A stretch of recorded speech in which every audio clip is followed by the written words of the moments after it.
But it just so happens you're also from Staten I am also from Staten Island, yeah. And you escaped.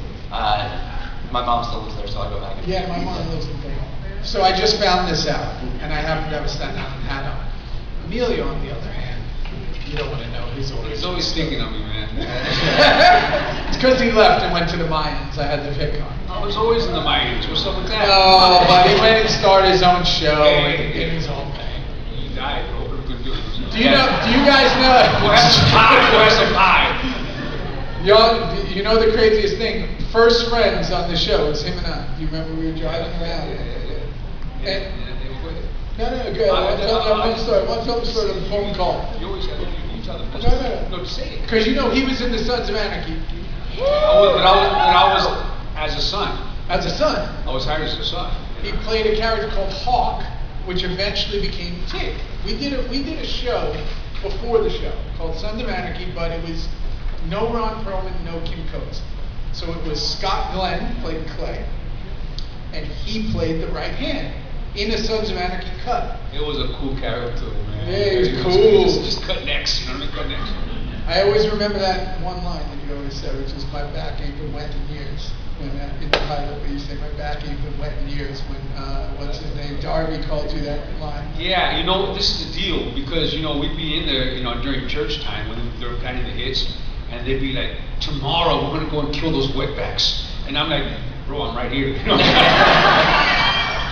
Like, even as a character, I would have to say something out of respect, and we just kept on saying it over and over again, and it was going. I go in my head. I go home and tell my wife, I go, "It doesn't make sense, because at least I would slap somebody, right?" And I guess when they saw it, it didn't make sense. Yeah, so him and I became friends, like we were. Because the first time I remember.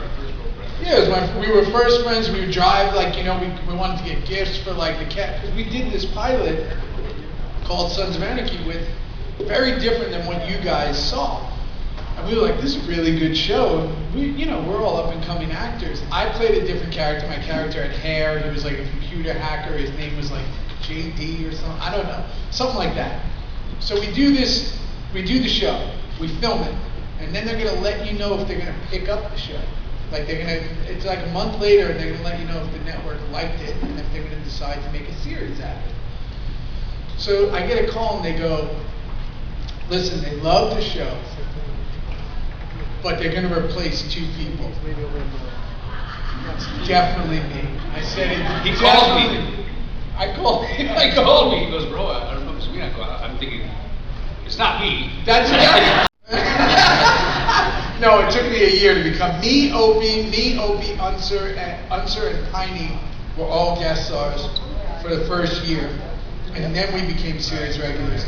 But what's interesting is they loved you so much that you go then and become Alvarez, and then stay the entire run and then get your own show. So it's like, it's crazy how the world works. Because at the moment it was like super shocking in that moment.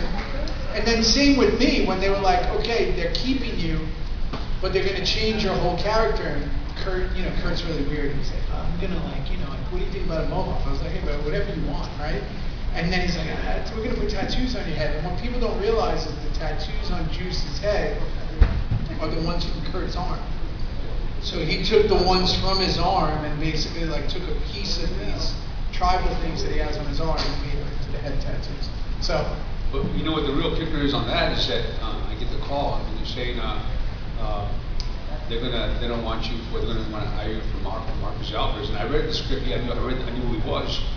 But from a series regular to a guest starring role, the pay rate is like from here to here. Yeah. I go, cool, just as long as you pay me the same, I'll pay whatever, and they said that they gave me the pay rate. So we shot it down. We said, well, it's more than that. It's really a drastic change. So then my agent went back and they went up just a little bit. They went again and went up a little bit. And I said, no, I'm going to pass on this, And then my wife, she goes, just take it, babe, just take it. And I go, no, I know it's going to be, I'm a motorcycle, I ride, so I know what it is to be in the desert riding a fucking motorcycle with Trishtado.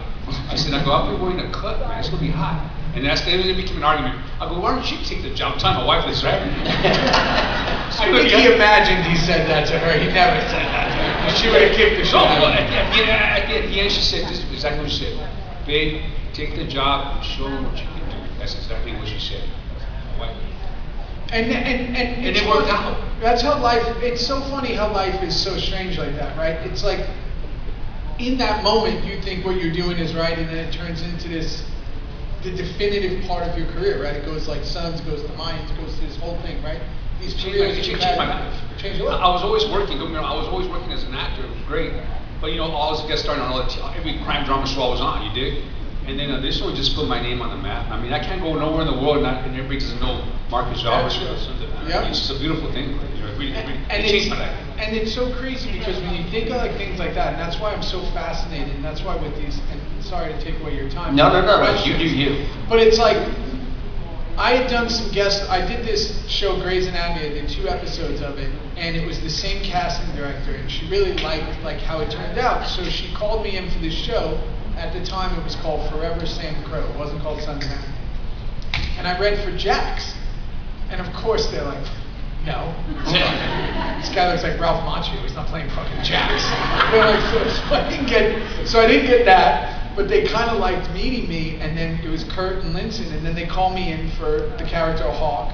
I didn't get that. Then they called me in for Half Sack. I didn't get that. So I was like, fuck. I thought I was gonna like be in this show, so I don't get any of them. And I go home and I was like, man, I really thought I was gonna be on the show because I was such a big fan of The Shield. And I had really prepared for these meetings and these auditions, and like I really thought I was gonna get it. 2 weeks goes by, the casting director who had cast me in Grey's Anatomy and this other show, Medical Investigation, she called me up, she goes, hey, this sounds totally crazy, but the creator, Kurt, wants to talk to you on the phone. And I was like, okay, about what? She's like, I don't know, he didn't tell me, he just wants to, is it cool if I give him your number? And I'm like, yeah, of course.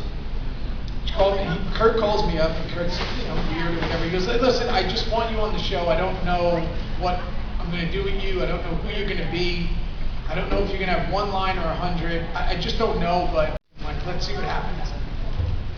And of course, I'm like, yeah, of course. I know nothing about it. I go, yeah, I just want to be on the show. And my agents at the time go, no, that's not the way it works. You can't just take it, no money, like basically no money in the first year. And I go, no, I'm telling you, the show's going to be great. And they go, if you do that, we can't represent you anymore. I was like, well, I'm taking the show. And then I take it, and my entire fucking existence changes. So it's like, in our business, in any business, it's like it's the feeling of like what you're putting out there and how it all comes back, and when you can't live life backwards, right? You can't, and it's like sometimes things are happening the way they're supposed to happen, and you just got to kind of follow that thing, which leads us to here, which is 2008. We're talking almost 15. I can't do it. It's a long time. Yeah. Well, it ended in 17. 2014. It's 10 years. We started in 08. What a run, right? We're still here talking about Sons, right? Crazy. What a gig, man. Yeah. You guys watch the Mayans? Thank you. So, remember in the temple, we would have our meetings. They had that big old sagging door that was supposed to read it out. I think it weighed 1,600 pounds. It's all stained glass, but I got it at home. So my Captain James goes, Emilio, if anybody, you need to have these doors are for you. I'm giving everything out. This should be yours. You are the Mayans. And I go, sure. It was a movie company that brought it here, bro. I still have to put it up because it's huge. And back home, I'm going to build a museum. It's called Emilio Rivera, down memory lane, whatever it is. I'm going to have just a Mayan room, and that's how you're going to get into that temple. That's cool. Yeah, that's right. Yeah. So yeah, it's just 1,600 pounds. So beautiful. I remember when they were built in it, and it's beautiful. It's fun. It's crazy. I have a question for you guys. Like, why do you think? I guess my question is, because I've done so many shows since, and some, have really been, even like the recent one with the Penguin, it's like they kind of hit, but they're hit different now, right? Like even though Penguin was a weekly, it's only 8 episodes. It might do a second season, it might not. We ran 7, right? I feel like when you look at TV, that was the golden age, right? Sopranos, Breaking Bad, The Wire, Sons, all these shows that came on, Mayans after it. It's like you look at these shows, like Game of Thrones is probably one that was similar vibe. Stranger Things, that'll be the final season, similar vibe. When you look at Sons, there's like books, Halloween costumes, action figures, Funko. There's like everything for this show. Why do you think that shows aren't like that? Yeah, well, streaming is probably the best answer. Like, you're not waiting, you don't feel like you earned it, you don't live with these people for years? Well, there's too much now, right? Like, you're hopping from show to show to show to show and whatnot, but you guys were on weekly, people, had conversations about it because they had to wait. Well, the own scenario for that whole week, and it all changes when you see it. But that's the other thing, we would be off 6 months, so you'd have to wait a year, so if Abel gets taken, you gotta wait a year to see what happens to Abel. And then you're doing interviews in the off season, when you're talking about friends are talking. But it's really interesting, right, because I've been thinking about it, I'm like, why does no one care? And then I read this stat that was really interesting. I think when we were on television, there was 100 and something scripted television shows.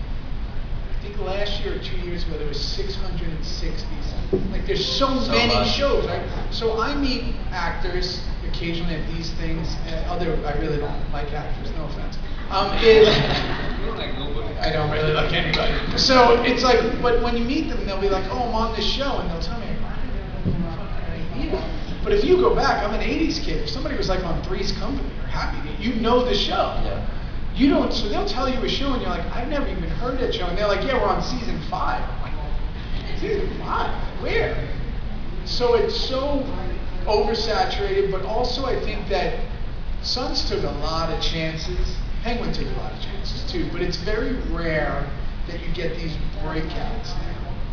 And I don't know, I know everybody's going back to weekly, which is cool, but it's also just different.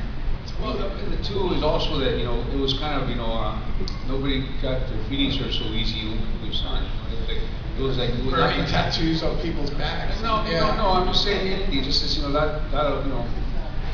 things have changed. We were free to say a lot of shit, and now we can't say a lot of stuff, and that's what kind of keeps it, because in real life, people talk shit, man, we say things, and now it's kind of like not cool to say. But I think that's all turning around now. But I will say the other thing that I thought was really interesting is that I think that we were also a group of no-name actors. We were all character actors.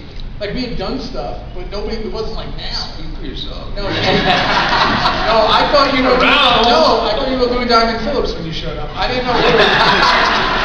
I was like, oh my God, Obama's on the show, and then we're like, no, that's Emilio. I was like, I had to see when, Mr. Beneghi played Darby, the asshole, right? And he tells me, listen to me, you Bamba, La Bamba. He called me La Bamba on the episode. It's fucking hilarious. See, that's he said it on his own because he was such a racist guy. He did it was so good. Funny enough. I love that guy. Every time I work with him, I knew it was we're going to kicking with him. But no, but it's like you had all the only one I knew. So then the point is, we do that original pilot. Then when they call us back, he's now a Mayan. I'm on set, and all of a sudden I see Kim Coates. I'm like, oh fuck, that's the guy from Waterworld. I was like, that's so cool, right? Because that's how I knew him. And then Hellboy shows up, and I'm like, oh fuck. But it was still, they're not these giant, like, we were all just like figuring it out. And then season 2, our whole lives changed when that show hit. After the Gemma scene with the white supremacist guys, everything changed. Oh yeah, and then when I killed my son in the first season, it kind of worked out for me pretty good because now I would become ruthless, And I remember when I killed him, I had to kill him, but I broke down. I caught my real son in real life. I have my son the same age as him at the time. And I go, hey, listen, I'm just on TV right now, and just know that I will never do this in real life. I hope so. You don't want some churro guy killing him. It was the churro sales. Just to keep me in the mold, you did. And so my dad goes, hey, Dad, I know that, And then I started crying when he said, I know that. And it fucking broke my heart, right?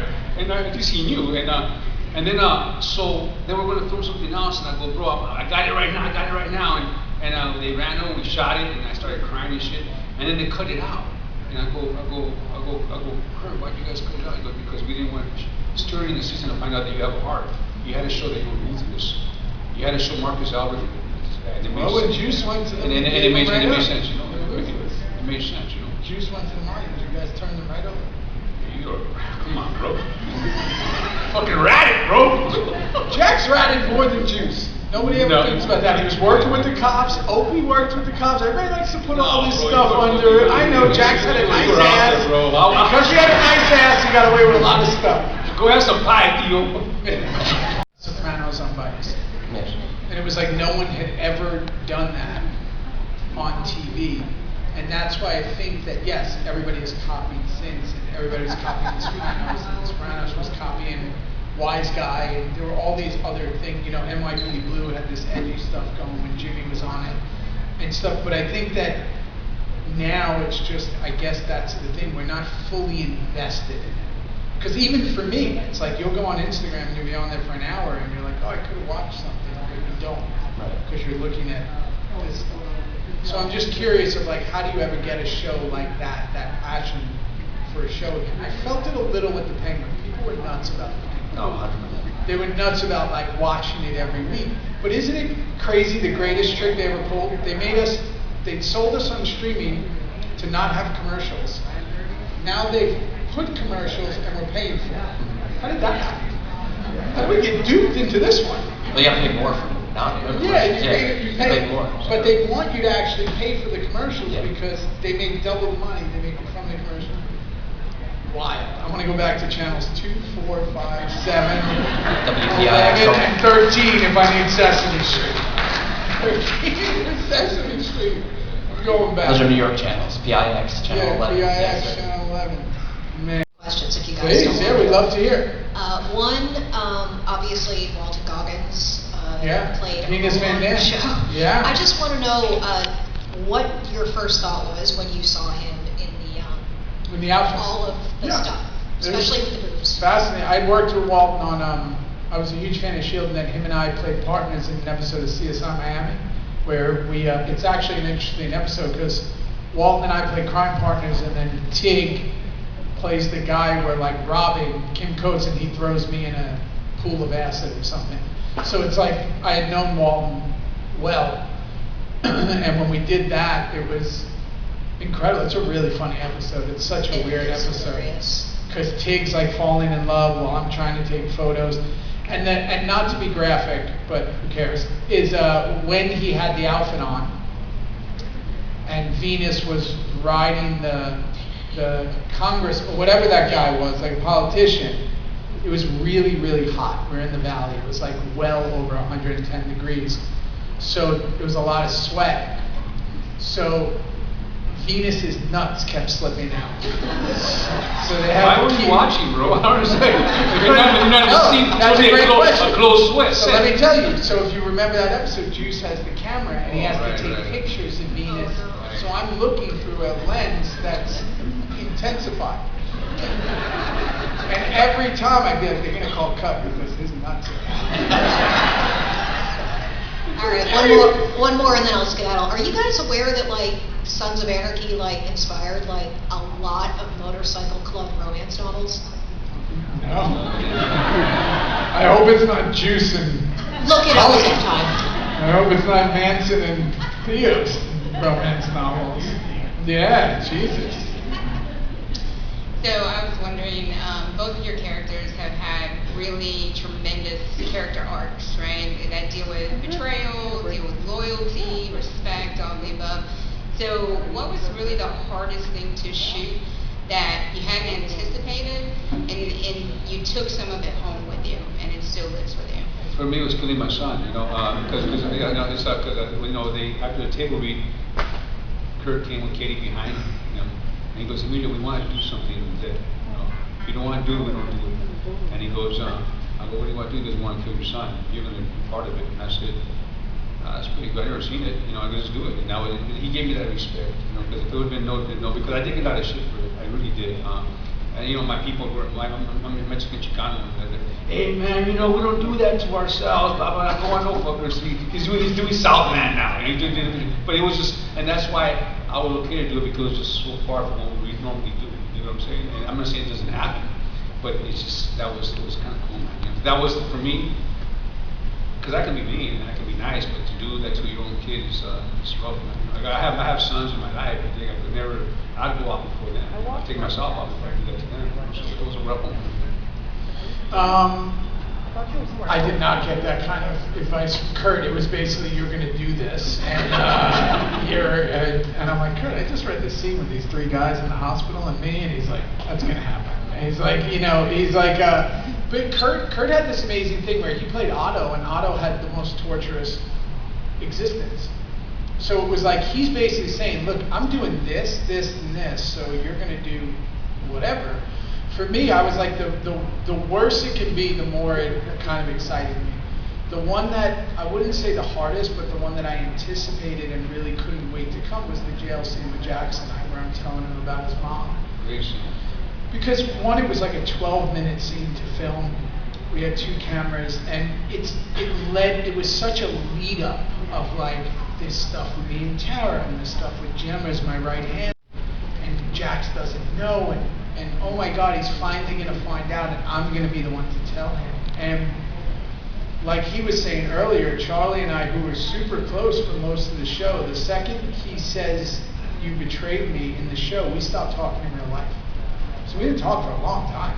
We'd say hello, like it would just be like, hey, what's up? But we never hung out again. We never went to each other's house. I think I went to play cards once. We just avoided each other in real life and on the show. Because it's so hard to explain. It was just, we were all in on it. We rode every day, we were living the gimmick in a way, if you're a wrestling fan, we were living the gimmick. And it was, so when that scene came, there was also this kind of relief of like, we're gonna be able to talk again. And we did, and we got really, and now, closer than ever now. So it was like, that scene meant so much, and I think it was a really great scene in the show. So I think that's the one that I was nervous, but also I anticipated the most. All the other stuff, it's funny, people always talk about the Manson stuff in prison on. That's actually the days where you have to joke around the most because it's so dark, it's so fucked up. Like the day with Tara, it's so dark that you actually have to kind of have fun or you'll go insane. But so that's the stuff where it's usually the other stuff that's harder, but that really, Tara was dark with the fork and all that. I remember being there being like, oh my God, this is crazy. That's like his wife, and he's gonna come in and find her, and I'm gonna kill the sheriff. And I was like, this is, so you're almost joking around more to give some levity in the space of where you are. Thank you. Okay? Ask her to do a spin-off of Sons of Anarchy with Sons of Tell. The one son goes one way, another son goes another way, and have the contrast. The two things that I've always heard that I always wanted to happen as a fan that I don't believe will ever happen because Disney bought Fox, and it's kind of like now a whole legality mess of like who owns Sons. There was talk of a first 9 show, which I thought would be incredible because you're getting a young Unser, a young Clay, Gemma at 18, them coming back from Vietnam, and Gemma being 8, and then you get all the way up until kind of Jax being born and all that. That would be great. And then the other one was then the 2 kids older now, Wendy's still around, Nero's still around, and the kids learn about their dad. And like you said, basically, one's this violent, whatever, and one's trying to keep the peace. And that you can do in modern day because it's 10 years later. So if you did it within the next few years, they would actually be the age of kind of Jax when it started. They all sound like great ideas. I just think there's a bigger thing to it. No, I just don't think it'll ever happen. I don't think it'll happen. I think those worlds are done. First nine would be cool. Oh, I would love to see that. I just think there's so many worlds. There was some even cool bikes, right? There'd be some cool there bikes. was even talks of like the Michael Beach, his crew. There was talk of like doing a spin-off of what was that crew called? The Michael Beach had? They had the orange and black. One down. No, that actually one Not down. the real down. But there was all talks of there could have been all these universes off of it. They just didn't do it. We're lucky we got Mayans. But great idea. Yeah. So start the petition. I just want to see. I don't care because I'm not in any of them. So who gives a fuck? I care to be in them. I like them. I love one. Well, thank you guys.